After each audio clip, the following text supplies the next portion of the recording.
Sooners Prospect says it's Sooner for life.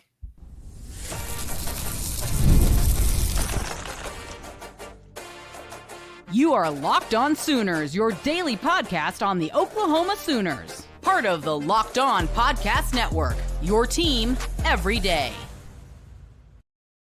What's up, Sooner Nation? Welcome to Locked On Sooners, and thank you for making Locked On Sooners your first listen every single day. Shout out to all the everydayers out there. Tune in and subscribe to the show wherever you get your podcast. Today's episode is brought to you by FanDuel. You can start the season with a big return on FanDuel. New customers can place a $5 bet, and you'll get started with $150 in bonus bets if you win your first $5 bet. Visit FanDuel.com to get started. He's Jay Smith. I'm John Williams. This is Locked On Sooners, and Sooners prospects in the 2025 class have been asked a lot recently where they stand as far as their commitment to the Oklahoma Sooners as we inch closer to the early signing period. And we've had some emphatic responses. We discussed what Marcus Wimberly had to say earlier this week. Well, Michael Fusi spoke to OU Insider and Parker Thune and had this to say, Jay. He said, "It's Sooner for life, man." That's it. It's Sooner for life. Man, we're all just chilling for real. My favorite thing behind that is this is not the first time that Michael Fusi has spoken out. He talked to Josh McCuistion over there at Sooner Scoop as well. And it seems to be the continued trend that every time something bad happens with Oklahoma, we lose a game or something, fans are freaking out saying, "Oh, guys, please stay. Don't leave us. Don't go." And the guys are like, "Hey, we're sold on Brent Venables and what he's building. We know things may not be great right now, but that's why we're coming. We're a part of the class to help fix that. 23, 24, 25, and then the holdovers from 22. They're here specifically to change the narrative, to change things, and they're excited about it." So once again, Fusi's reminding everybody that you got a lot of people to sell if you want to get him. And as of right now, it's going to be borderline impossible to get every single one of them off of the opportunity of playing for not only Bill Beatonbow, but Brent Venables. Yeah, I loved what he had to say about Brent Venables. He said, "They've stayed hopeful. They're not laying down." That's what I admire about Coach Venables. He's always going to have that spirit. It's great to see that. And it's true. For all of the difficulties that Oklahoma's faced, all the injuries that they faced, the defense in particular has fought and scrapped every single week. And the offense has too. Listen, it didn't go away the way anybody wanted it to against Missouri. It is what it is. Yep. But you cannot deny the effort. The execution was there aside from some ball security stuff, right? But the effort was there. 100%. And that's what you want to see. This is a team that's kind of been sunk for 2 months. And yet you're still seeing, as Deadpool might call it, maximum effort. That's all you want. You want to see a team that's going to continue to fight, scrap, and work hard, especially for each other. Even Danny Stutzman spoke after the practice this week, because it's, of course, a bye week, but they're still getting practices in. And Stutzman spoke, and he said, "We're good. Like, we're going to continue to fight. I mean, it's sad when, we lose. We know none of us like that. We're going to still continue to play hard and push for this bowl game, but we're good. Y'all may not be, but we're good." And so we're not good. Right. As fans are losing their mind and everything and not understanding what's going on behind the scenes, but it doesn't sound like behind the scenes things have fallen apart. It sounds like with those guys, they're like, all right, we got to figure out how to get this going. We know where our biggest issues are, but we can get there. We just got to do what we need to do. So I don't know why all the fans are still freaking out. I mean, they're freaking out because they want to win immediately and everybody wants the instant gratification, but I'm not truly concerned anymore this season. I'm looking at 25, mainly because what Brent Venables is trying to build is something long-term and sustainable. He knows he's got 5 years, and unfortunately, there's going to be bumps in that middle to get to that 5th year. By year 4, which is next year, we should see a bigger improvement, hopefully a lot healthier, and in year 5, you should really feel that jump. Yeah, I can't imagine that they're going to have the injury situation next year like they did this year. It would be an incredible run of terrible luck to be as injured next year as they were this year. Yep. The defense No is going to good, very continue to bad day. be going to continue to be good, and you're getting an influx of talent along the offensive line with Michael Fusi and Ryan Foje and Owen Hollenbeck, and Darius Afalava. So you're continuing to build that depth, and you're going to have a ton of guys returning. That the offensive line is going to have better competitive depth next year than it did this year, especially as guys like EPL and Eugene Brooks and Daniel Akinkumi and Josh Isosa, as those guys kind of level up this next offseason as well.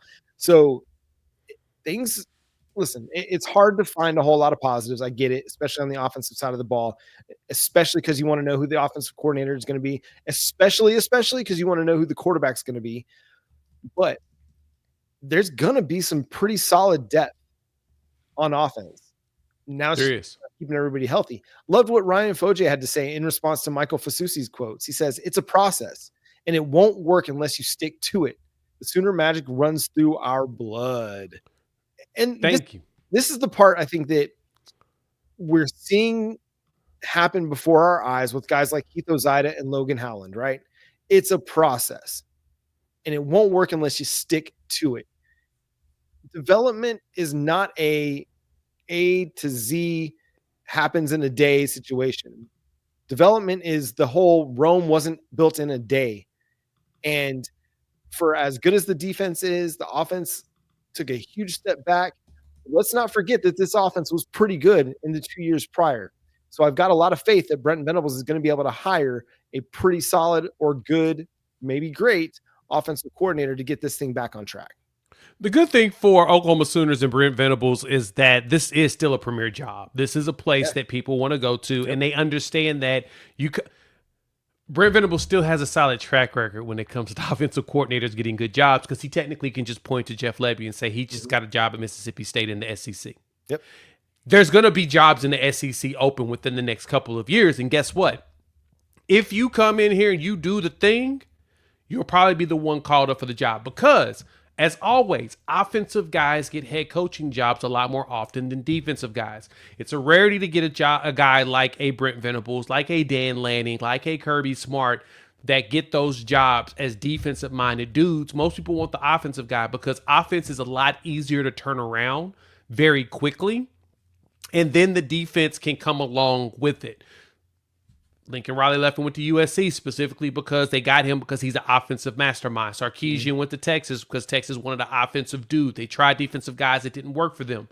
For Oklahoma, we're looking out that we are still a program that people want to come to because they know that you come here and there's a great chance of you getting a job as a head coach somewhere. So this is a quote unquote springboard or stepping stone job, but not in the way that you would think. Most springboard jobs are those that you come here as a head coach for a couple of years and boom, you go somewhere else to get a bigger job. Now, this is the premier job as far as head coach goes, but as far as coordinators, this is the job you come to if you want to bounce up into another one. Now, what we've seen is the defensive guys, like I said, they don't get as much respect, John. They're typically the ones that they're in their jobs for 6-7 years before they go anywhere. And they're also the ones that typically are the pickier ones. They're the ones that wait for the best opportunities before they go anywhere. The offensive dudes, they're getting yanked up all the time. That's where Cignetti up there at Indiana, that's why he was so coveted right now.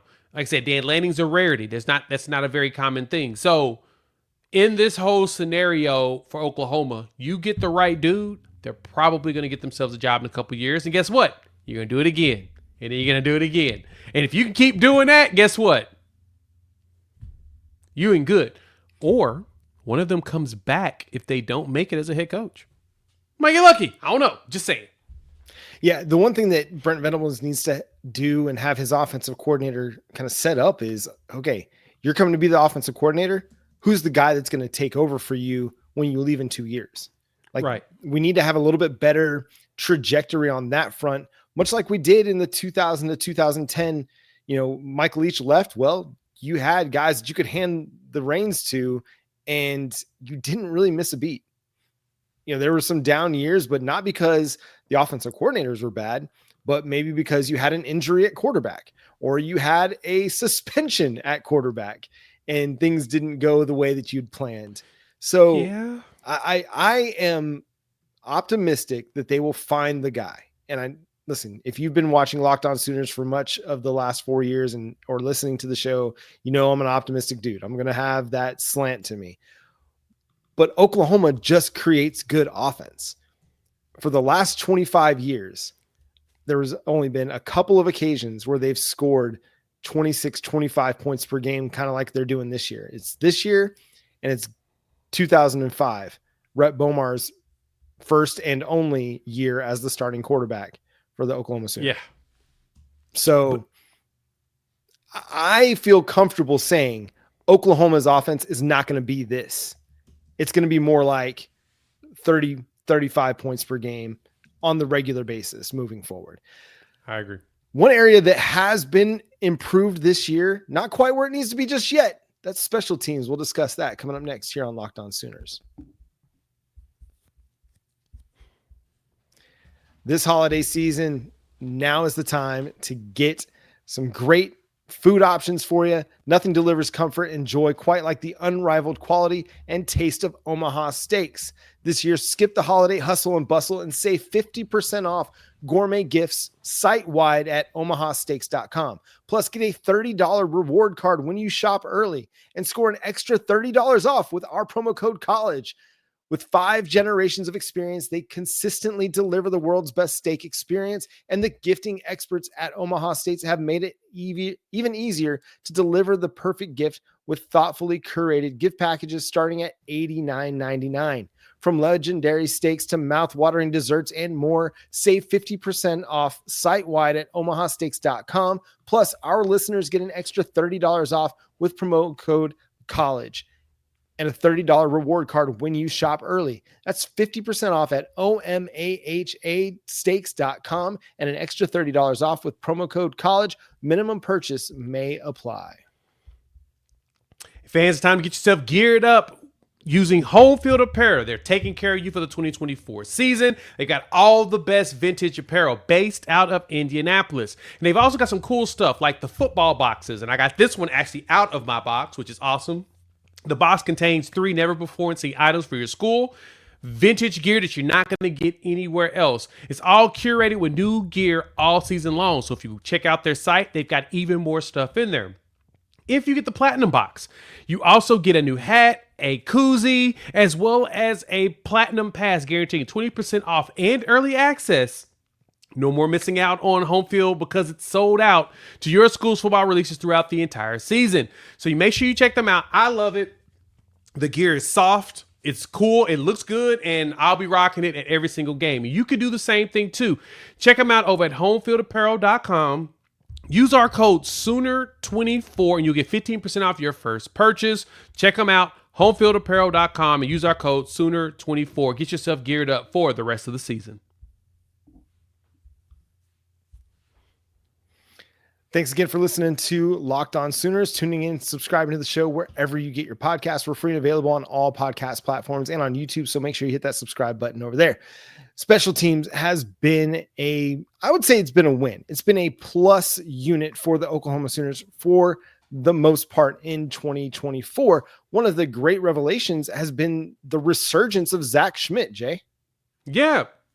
I mean, he's gone out here. He has 7 field goals so far, and he's made all 7 of them. So I know that we had these issues with kicking over the last couple of years, and so we were super concerned about special teams there. But it appears that has, for the most part, been fixed. Schmidt went out here and made a 56-yard field goal. He made a 44-yarder against South Carolina, a 39-yarder out there in Auburn. He made 2 field goals at Auburn.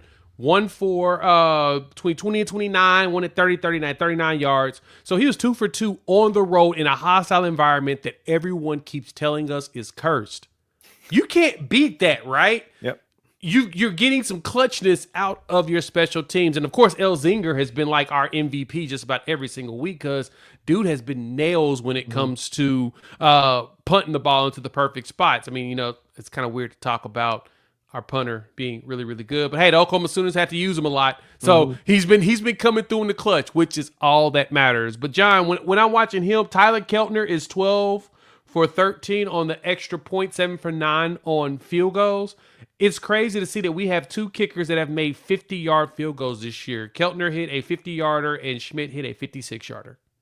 Yeah, it's just cool to see Zach Schmidt rebound after what was a disappointing and difficult season for him last year. Brutal. Missed 2 kicks against Oklahoma State in a game that you lost by 6. I mean, that one I think sits probably in his craw, and now he's been perfect. The unfortunate part of it is Oklahoma's offense has been so bad that we haven't been able to take advantage of it. I know you're looking at the stats too. He has just 12 extra points this season. 12. Just 12. That's ridiculous. I know he hasn't been the place kicker all year, but 12 extra points, that should be the span of like 2 or 3 games at the most. And yet he is not getting a ton of work. Again, those 7 field goals.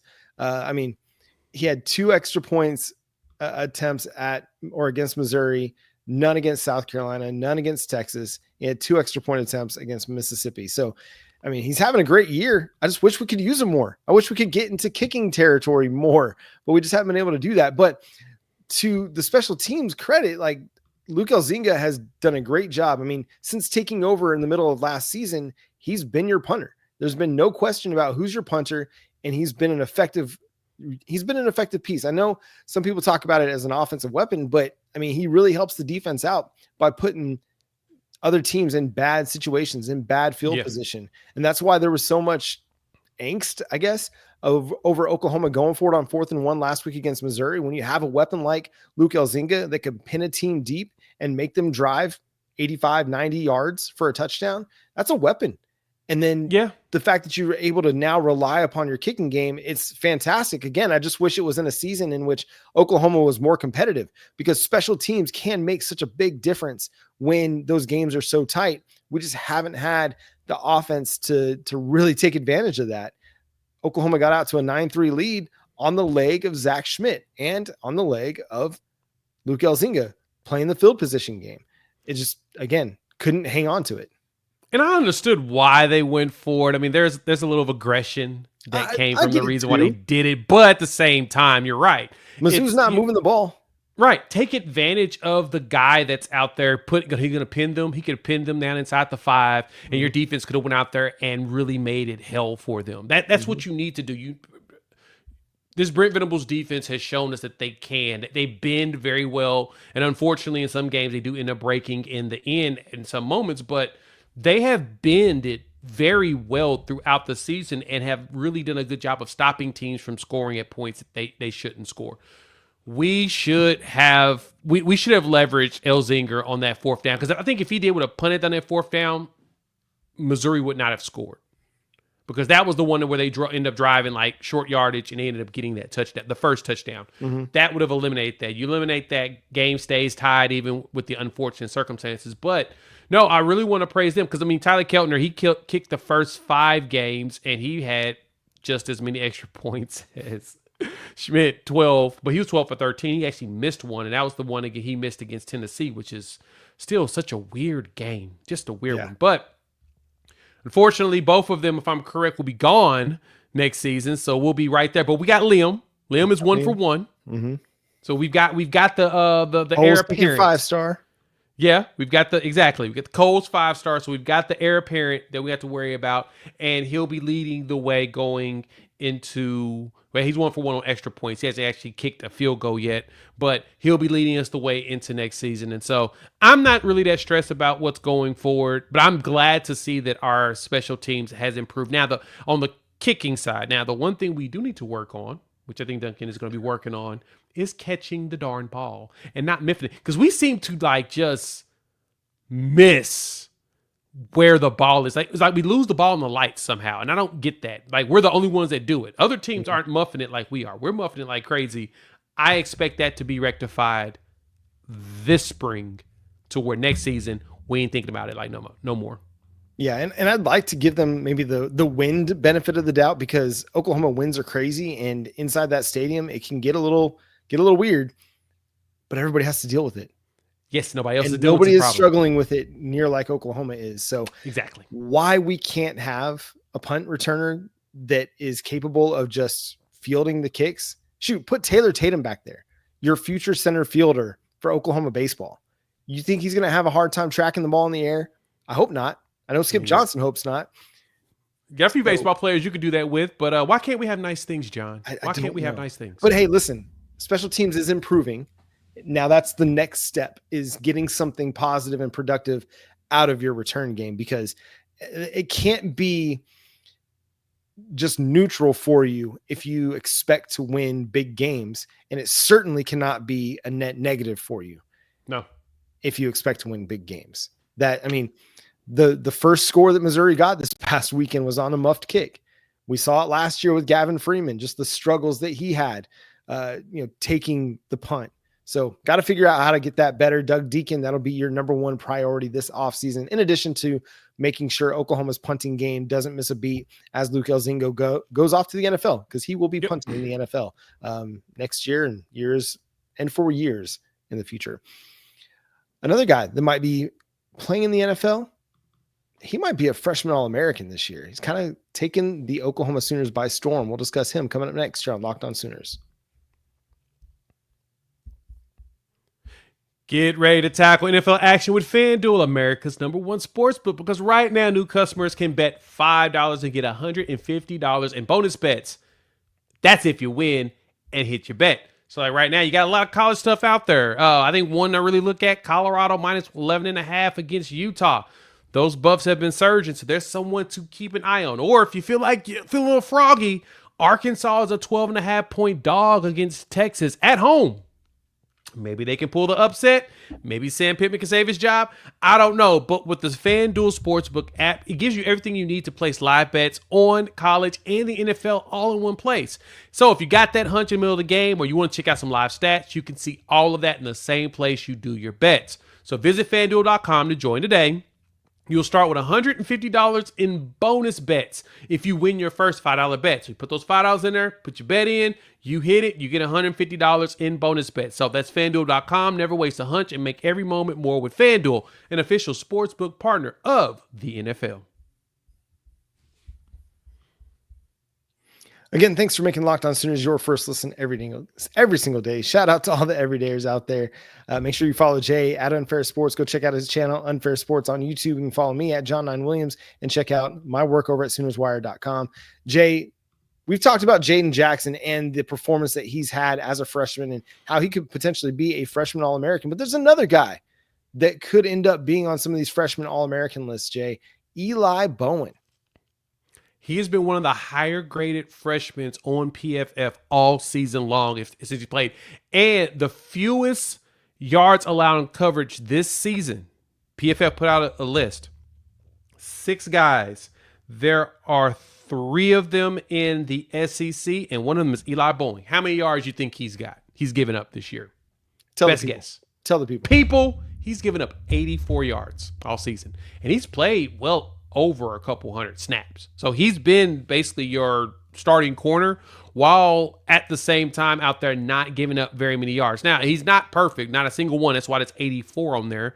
And there's moments where he's going to give up some yards. But, John, there's a good chance that Eli Bowen can end up being a freshman All-American for the Oklahoma Sooners. Him and Jaden Jackson. Could you imagine 2 guys on defense being freshman All-American? It'd be wild, man. It'd be quite a turn of events. And I think everybody's excited about those 2 and their future. I don't think everybody expected that they would have as significant of an impact as they've had this year. And they've been really, really good, listen, they're true freshmen. They're not going to be perfect, but what they've shown this year gives me really a lot of confidence about what they can be moving forward. Jaden Jackson will be starting for you next year at nose tackle.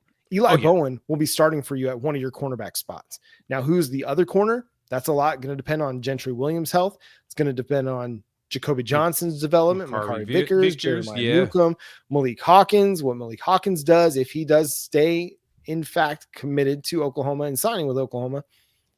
I mean, I like the cornerback group moving forward. It's just now a matter of development.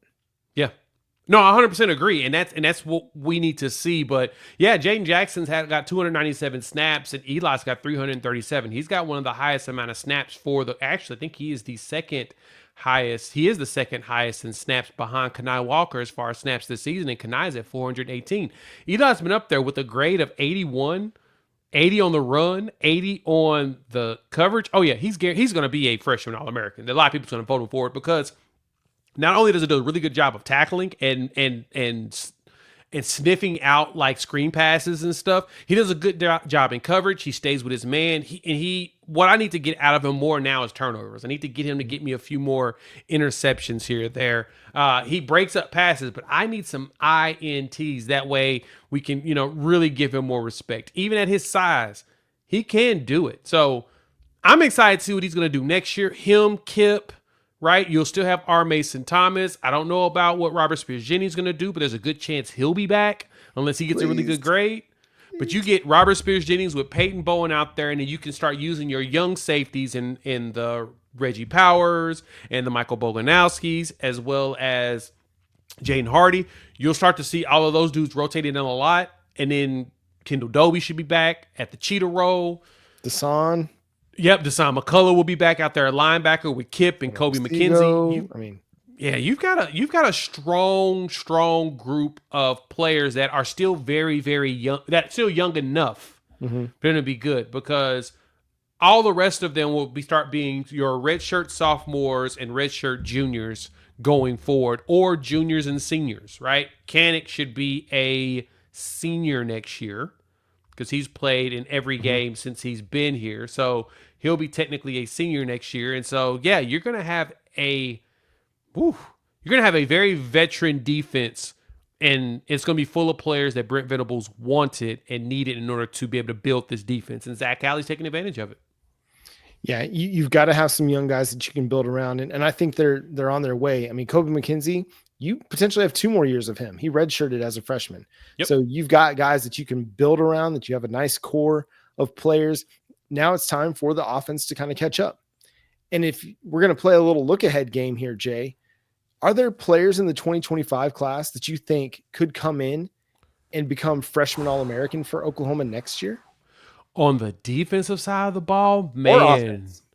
So on the offensive side, I'm going to be honest, I can see a wide receiver trying to sneak their way in there. It depends on who on our wide receiver room that decides to really step up. But even though playing for Bill Beatonbow is really tough, I can see a Foje or Fusi finding themselves a way on the field. Knock on wood, no injuries is the cause, but this is a game of attrition. Injuries do happen. So there's a chance you may get one of them to get a little bit of PT because they're highly rated. I mean, they're both top 10, offensive tackles in the country. So you got 2 guys that are considered top 10 in their position. There's a good chance they may play. Cortez Mills. I mean, I've heard him and Elijah Thomas are the 2 wide receivers that I heard so much about coming in, especially Elijah. They consider him a freak. So many people said he's an alien. And if he goes out there and shows out, pulls like that Ryan Williams, Jeremiah Smith type stuff, that's the next one. But I think, honestly, if I'm looking at a defensive player that I think it probably could be between Malik and Tristan Haynes, because both of them have the size and the length for being explosive at corner, and they're both really fast.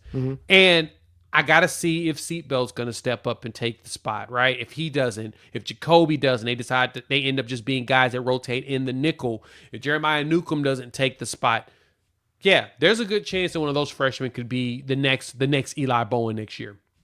I'm going to go with one that's maybe a little out of left field. CJ Nixon. Ooh. Uber athletic edge rusher that is going to have a chance to earn some playing time. I know, we're high on Danny Okoye. We're high on Wyatt Gilmore. We're high on Nigel Smith. Obviously, R. Mason Thomas could be back, but you're losing Ethan Downs. You're losing Trace Ford and Caden Woolard. So there are going to be some edge snaps that are going to be up for grabs. And if CJ Nixon, now I don't know if he's going to be playing basketball this winter, which might delay his coming to Oklahoma. I'm not sure if he's going to be an early enrollee or not. But that's what I'm not sure about. Yeah. But he is such a great athlete that find a way to get him on the field in some pass rushing situations and just let him use his athleticism to go get the quarterback. Again, true. long shot choice, little maybe a bold prediction choice, but we got to get bold sometimes on here. It's the bye week. What else are you going to do except get bold? Drop a guy in the comments. Who do you think could be a freshman All-American out of the 2025 class? Is it Michael Fusi or Ryan Foje? Is it somebody on the defensive side of the ball? Could it be a quarterback?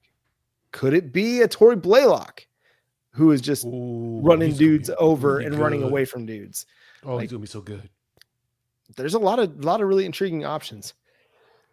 That is very true. There's a few of them. Excuse me. And that's going to do it for today's episode of Locked On Sooners. Thanks so much for tuning in, being a part of the show. Subscribe to the show wherever you get your podcasts. We're free and available on all podcast platforms and on YouTube. So hit that subscribe button and that notification bell to let you know when new episodes drop. Follow Jay at Unfair Sports. Check his channel out, Unfair Sports. Follow me at John 9 Williams. The show is at Locked On Sooners on all of the social media platforms. But until next time, he's Jay. I'm John. We'll catch you then. Boomer.